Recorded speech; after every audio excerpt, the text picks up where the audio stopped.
Seer Foundation for the Blind. बिस्मिल्लाहिर्रहमानिर्रहीम। अस्सलाम वालेकुम। कैसे हैं आप सब सीयर फाउंडेशन की फैमिली? उम्मीद करता हूँ आप ठीक होंगे। बहुत शुक्रिया हमारी वीडियोस को देखने के लिए।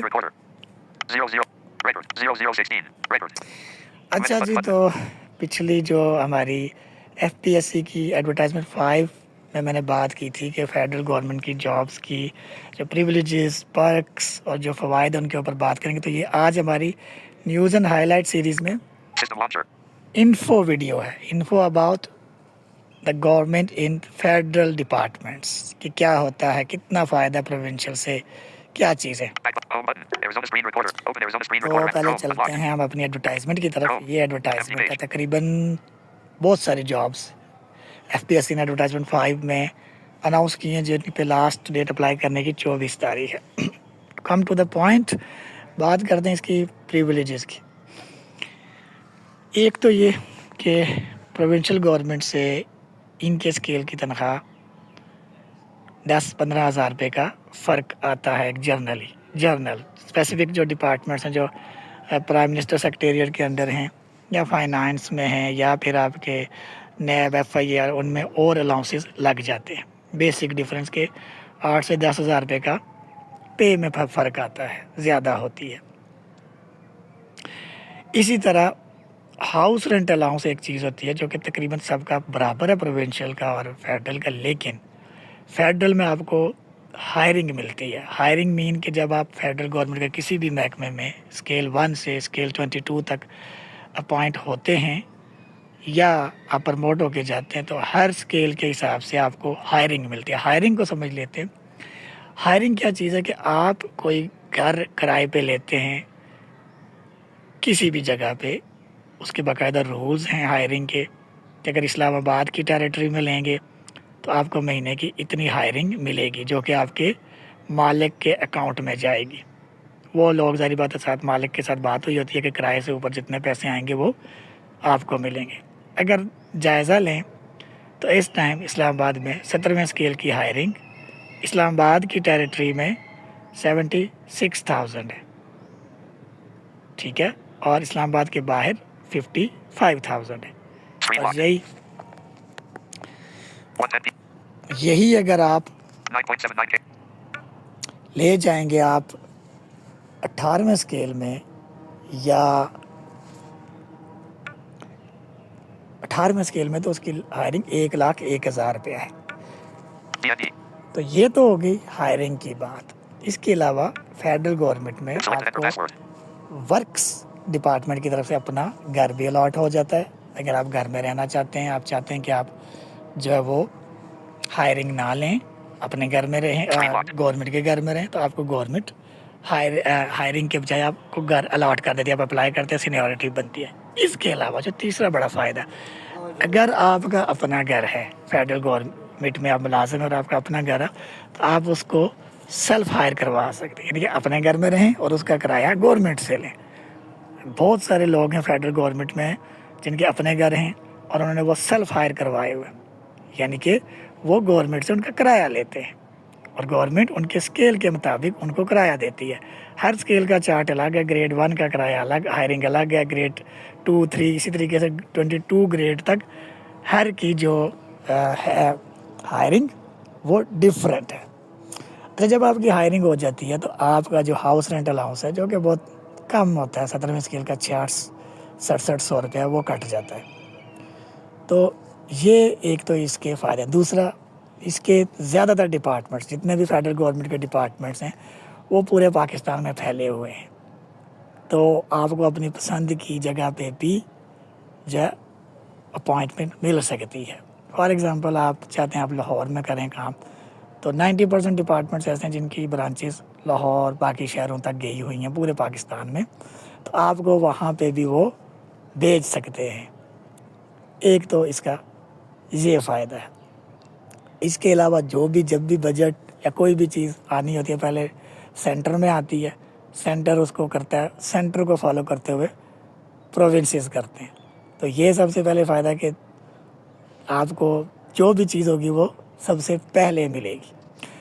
इसके अलावा और बहुत सारे फ़वायदे हैं। आपको यहाँ पे HBA हाउस बिल्डिंग अलाउंस मिलता है, जो कि वो भी स्केल वाइज आपको आपकी जो रनिंग बेसिक पे होती है उसके ऊपर वो आपको तकरीबन 36 पे एडवांस दे देते हैं। वो आपके फिर कटता जाता है हर महीने की, वो बन जाती है चेंज और अकाउंट ऑफिस वो आपके पैसे काटता है। इनके फॉर एग्जांपल किसी ने घर बनाना, उसको 10-20 लाख रुपए की ज़रूरत पड़ गई है, उसकी बेसिक पे 50-60 हज़ार है। अगर 50 हज़ार बेसिक पे है तो उसको 36 पे मिलेंगे, तो सीधा सीधा आपको 18 लाख रुपया मिल जाएगा। वो 18 लाख आपकी सैलरी में से कटता जाएगा। ये एक अलग फ़ायदा है। इसके अलावा आपको मोटर अलाउंस मिलता है। किसी का गाड़ी ख़रीदने का दिल है, उसको आजकल आपको पता है सेकेंड हैंड छोटी गाड़ी 5-6 लाख में भी आ जाती है, थोड़ी अच्छी लेंगे 20-25 लाख में भी आ जाती है। तो वो भी मोटर अलाउंस भी आपको 10 लाख रुपए तक गवर्नमेंट देती है, और वो भी आपकी तनख्वाह में से उसी तरीके से आहिस्ता आहिस्ता कटते जाते हैं। तो ये इसके अलावा ऐसे फ़वाइद भी हैं जो जब आप डिपार्टमेंट में आते हैं। हाँ, एक और फ़ायदा जो ऑनरेरियम होता है पंजाब में, सिवाय चंद डिपार्टमेंट्स के, और जो टॉप हायरार्की होती है सेक्रेटरी लेवल की, डीजी लेवल की, डायरेक्टर लेवल की, उनके अलावा नहीं मिलते ऑनरेरियम्स। फेडरल में ये ऑनरेरियम्स ज़्यादातर डिपार्टमेंट्स में हर स्केल तक मिलते हैं, और कुछ डिपार्टमेंट ऐसे हैं जैसे फाइनेंस है, उसमें ये साल में 2-2, 3-3 बार भी मिल जाते हैं। तो ये एक इसका एक अलग पर्क्स हैं इसके। तो इसलिए कोशिश करनी चाहिए फेडरल गवर्नमेंट की, लेकिन इसका हरगिज़ मतलब ये नहीं कि आप अपने प्रोविंस में छोड़ें, क्योंकि फेडरल में सारे सूबों का कोटा और वहाँ पे मुकाबला सख्त होता है। तो इसका हरगिज़ मतलब ये नहीं कि आप अपना सूबा छोड़ दें, अपना सूबा यकीनन उसको भी प्रायोरिटी में रखें। लेकिन अगर फेडरल में मिले तो इस वजह से कि जी दूर है, मुझे उधर भेज रहे हैं, बिल्कुल ना छोड़ें, क्योंकि यहाँ पर आपके पास अपॉर्चुनिटीज़ ज़्यादा हैं और यहाँ पर आपके पास फ़वाइद भी ज़्यादा हैं। तो ये जो थी आज की वीडियो, सिर्फ फेडरल गवर्नमेंट की जो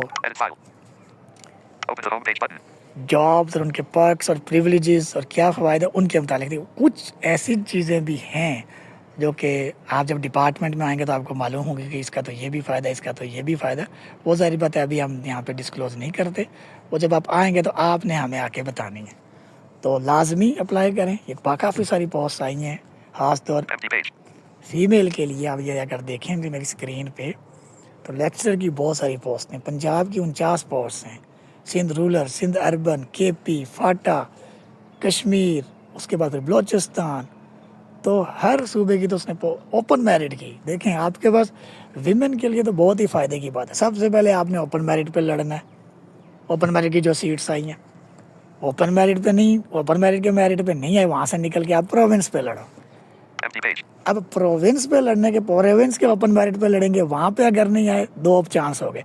तीसरे नंबर पे आप अपने विमेन कोटे में लड़ें, तो आपके पास तो तीन वो विमेन के लिए हैं कि ओपन मेरिट पे लड़े, वहाँ पे अगर नहीं आए अपने कोटे में, प्रोविंस के कोटे में लड़ें, कोटे में नहीं आए प्रोविंस के कोटे के उसमें लड़ें आप विमेन कोटे में।